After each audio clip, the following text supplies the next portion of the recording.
काल मी परत एकदा हिंदी सिनेमा मौसम पाहिला. कितव्यांदा पाहिला हे मला सांगता येणार नाही. शर्मिला टागोरने उभारलेली कजरी अप्रतिम.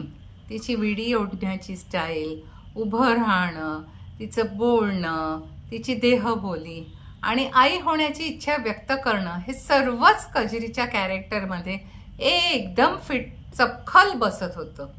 ती इंग्रजी बोलणारी उच्चभ्रू घराण्यातली शर्मिला टागोर मला कुठेच दिसत नव्हती. दिसत होती ती फक्त कजरी. संजीव कुमार यांनी उभारलेला डॉक्टर अमरनाथ, कजरीचे वडील, अप्रतिम. कजरीच्या आजच्या परिस्थितीला आपण जबाबदार आहोत. चंदा म्हणजे तिची आई वेडी झाली, तिचे साधे सरळ आयुष्य उद्ध्वस्त झाले, यालाही आपणच जबाबदार आहोत. म्हणजेच आपण दोघींचे अपराधी आहोत. आणि त्याचबरोबर एका स्त्रीने आपल्यावर जीवापाड वेड लागेपर्यंत सच्च प्रेम केलं, पण ते आपण स्वीकारू शकलो नाही. याचा अपराधीपणाही संजीव कुमार याने किती संयमाने उभा केला आहे.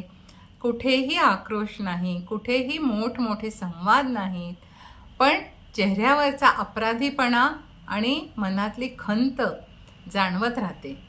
गुलजारची कथा आणि दिग्दर्शन, शर्मिला टागोर आणि संजीव कुमार यांचा अप्रतिम अभिनय आणि मदन मोहनचं संगीत, सर्वच अप्रतिम. अजून काय हवं?